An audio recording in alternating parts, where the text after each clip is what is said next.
Hello and welcome. My name is Alex Smith and I am a programmer with Film East, and today I'm joined by my fellow programmers Shelby Cook, Niamh Brooke and Sarah Lapinova to discuss the representation of women in science fiction. We will be looking at this in a general sense, but also paying attention to the 2018 Netflix film Annihilation. This segment is part of Film East, a Norwich-based young film programmers group supported by Reel Connections and Film Hub Southeast. So, we have chosen to focus this discussion upon Annihilation because I believe it is an excellent example of female empowerment and a movie which effectively represents women functioning successfully within a traditionally male terrain. The film follows Lena, a cellular biologist, professor, and former soldier, and her team of experts as they enter into the mysterious quarantined area called the Shimmer. Their aim is to find the source of an alien threat, which is located at a lighthouse in the center of the Shimmer. The group face dangerous animals, mutation due to the location and its effects, and frequent unexplained blackouts.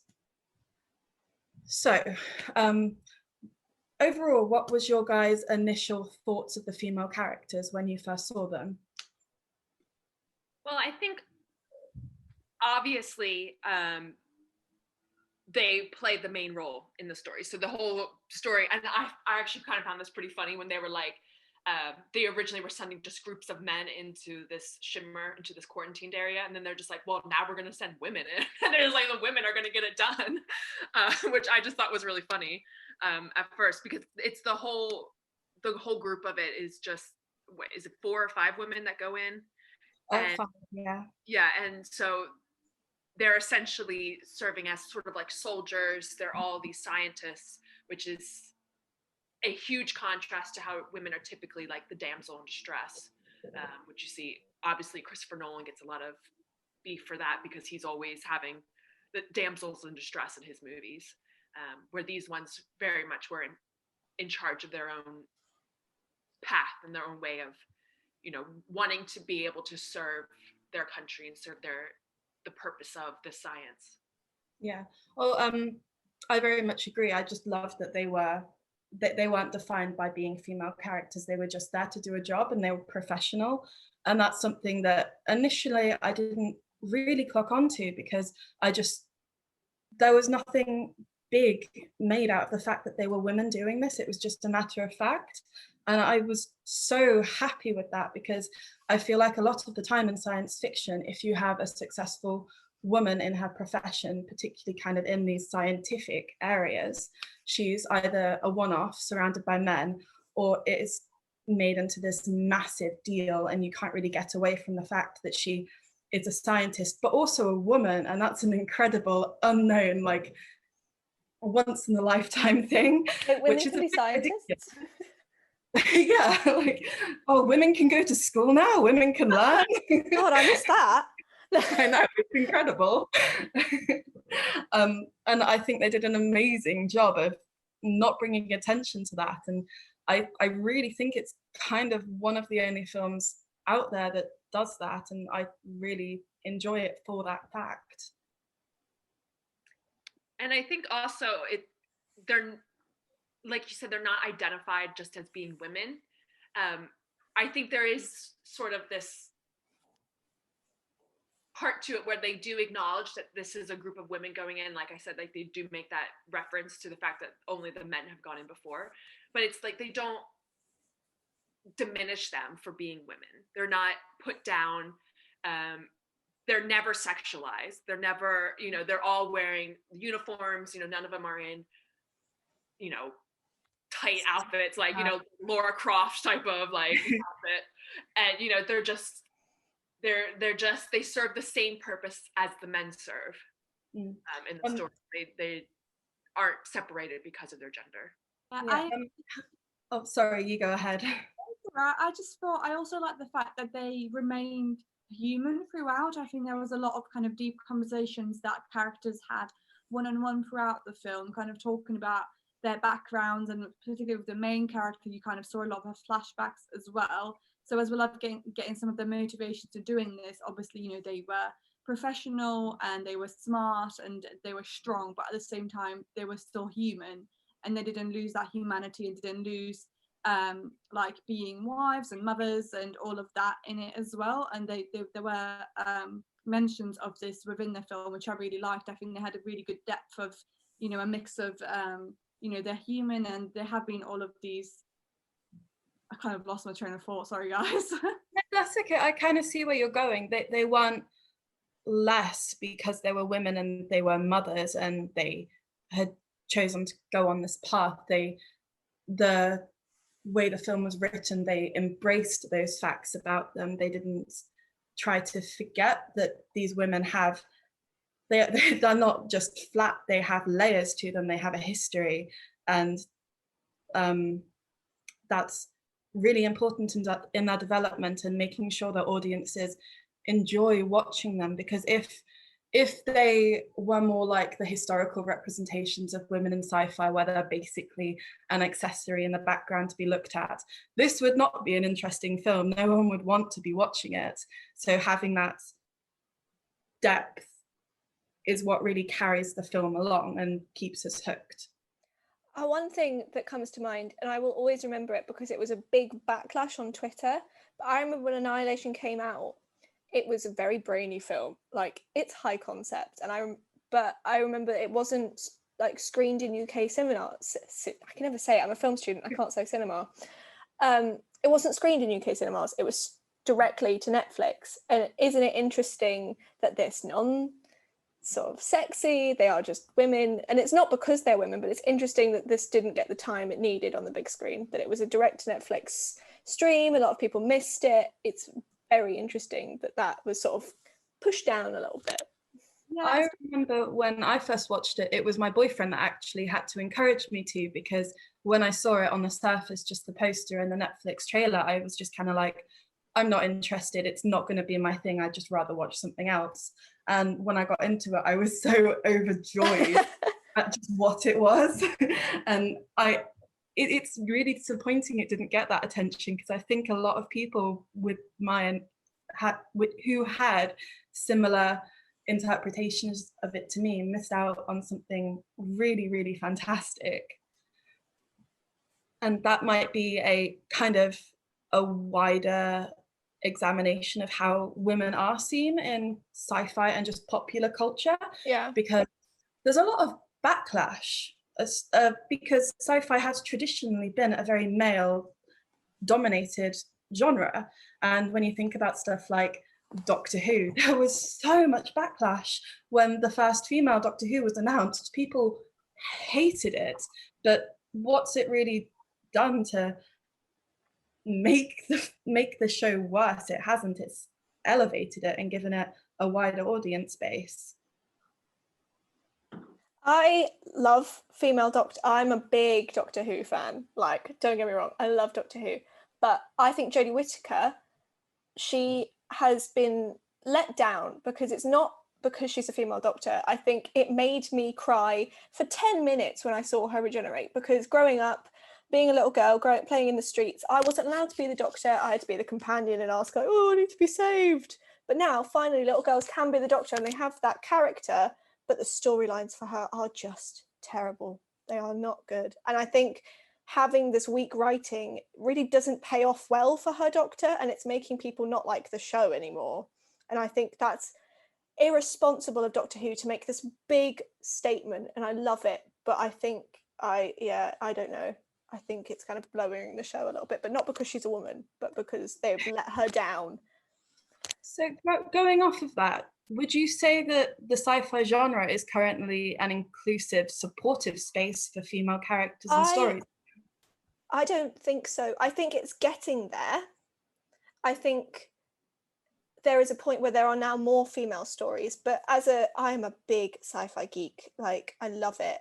But the response, so you've mentioned Star Wars Force Awakens when we were talking about it before we started, and Rey, she's amazing, but I find her one of the most unlikable characters because she's just brilliant at everything. She can just do everything. And the one character we had in the Star Wars universe, Rose, was bullied so much on Twitter that she had a 2-second cameo in the final film. And I think that there was a progressive leaf having an Asian woman in Star Wars. She wasn't a Mary Sue. She would make mistakes, and the fans didn't like it, so she's cut out of the film. This is slightly off topic, but I promise it does relate. I recently watched Gilmore Girls for the first time. Sci-fi epic. I know. And I'd seen a lot of backlash online about the fact that the main character cheats, and people were so angry that they said that's not who she is. Like, she's perfect, she's smart, she doesn't make mistakes like that. And I think relating to the Star Wars, and people don't want to think that these female characters can have flaws and aren't perfect. They want to hold them to this perfect standard, because kind of if they're going to be shown to us, if we're going to have to listen to them and watch their stories, they need to be perfect. They can't make mistakes, because then what does that mean? Like, we're watching a flawed person, and we don't, historically, women have been held to this impossibly high standard to be the perfect mother, like perfect at work, not making any mistakes, because then they aren't this trophy to be held and shown off, basically. See, I've always read it as, especially with Rey, like, The Force Awakens is the film that got me into Star Wars, but Rey as a character is designed to be a role model. She is designed to be a feminist in block capital. She can do anything. But women are human beings. Like, I am a feminist, I am a woman, but I can't, I don't know, do a handstand. I can't. Like, I want to see female characters that lead a film that make mistakes, that aren't perfect. But I think we are in a post-Me Too era. We are in a time of film where women are going to be in the forefront. But people are so afraid to go wrong or misrepresent women. They are too perfect. Like, all these Sarah Connors and, I don't know, the Doctor, she's not actually perfect in the series, but there are too many overpowered women in sci-fi to a point where you can't relate to the characters and you don't enjoy the film. And it's not because they're women, but the characterization are wrong, and it's kind of this horrible circle where you just don't like people. And that only serves to further alienate women from the genre, because why would we want to watch something where we don't relate, and in fact we just get annoyed watching it, because it's like, why are you doing that? Why can't you just like be human, please? Yes, please, I just want to see a person. Annihilation was written by Alex Garland, and he also did Ex Machina. I love that. And I personally think I enjoyed Ex Machina more, because I think Alicia Vikander's, she's like an AI, and I feel like her character has a lot of depth to it. I mean, she's positioned as the villain in the story because she wants to break free from the captivity of living in this mansion with this scientist guy. So she's sort of seen as the villain because she wants her autonomy. She wants to be a liberated woman. She wants to be her own self. And I think just listening to, like, she's not positioned as being perfect by any means. Like, she is positioned as being the villain of the story. But it also gives her sort of that identity that's so different than a lot of like female heroines always typically get, is like, like they said, they have to all be perfect. They are great at everything. They don't ever make a misstep. It's like the Hermione Granger of like, sci-fi. Hermione's always perfect and like she knows everything. But whereas I feel like in Ex Machina, she's very much more of a flawed character. But then again, on the same footing, she is very sexualized as well. And that kind of leads me on to another point. I feel like in a lot of sci-fis, if you do have a woman who, obviously not in Annihilation, but the majority of the time, I feel that if you do have a woman who is smart and independent, the filmmaker feels this need to overly sexualize her, almost compensating for this better, more rounded person. And I think probably in an attempt to encourage people to want to continue watching it if they aren't necessarily enjoying seeing a more rounded woman. They can go, oh, she's smart, but she's fit, so I'll keep watching. Yeah.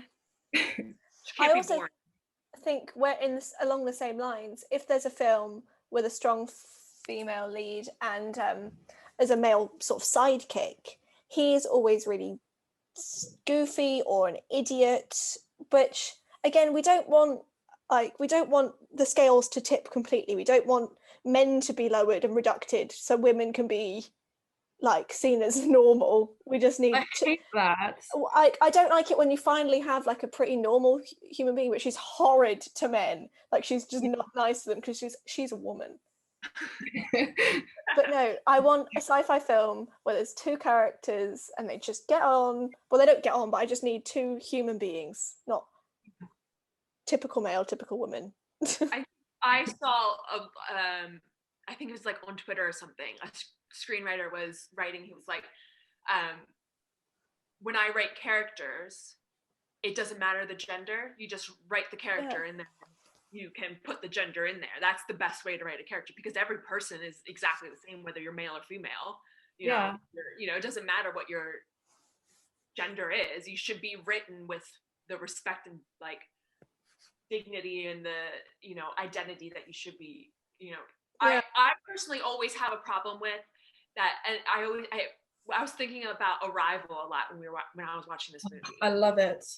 But the problem I always have with is that the women characters it's always about motherhood. Yeah. And I always have such a problem with that. Like, every woman wants to be a mother. Like, that's not their whole identity, And so I always have a problem with when every single female character, and you see this a lot in horror. Someone is writing a horror piece for Film East, and they make references to like the motherhood, and like every single horror movie is about becoming a mother and like the horror of being a mother. And it's just like, I don't care. Like, I'm a woman, I don't care. Like, I don't care about being a mother. Like, there's more important things to my identity than giving birth. But even going back to your point about writing a character without a gender, that's kind of how Ripley came to be, Ripley from Alien, because she was originally a male character, and then her gender was flipped, and that's it. She wasn't written as a woman, she was written as a male, and I think that's why she is to this day so iconic, because she's a person. Yes, later on she gets coded as the mother figure in like Aliens, but we get that sort of the first film where she is just Ripley. I definitely agree. Like, just because someone is born with certain parts doesn't mean that they are therefore fully defined by them. Like, I'm not running around thinking, oh my god, I need to wear lipstick every day and skirts and only please the man in my life. Like, we're much more complex people than that. And by not defining us by those parts, you get so much more enjoyable characters. So we have to wrap up about now. So do any of you have any more points you want to raise? No? Well, that's awesome, because I think we've had a really great conversation no matter. So I really hope that all of you enjoyed our brief discussion today. If you are interested in learning more about Film East, you can visit our website and read more articles discussing both film and television. If you are interested in our film and television blog, visit Film East/submissions for more information. To learn more about Film East and the young film programmers, visit our website, filmeast.com, or follow us on any of our social media sites. Thank you.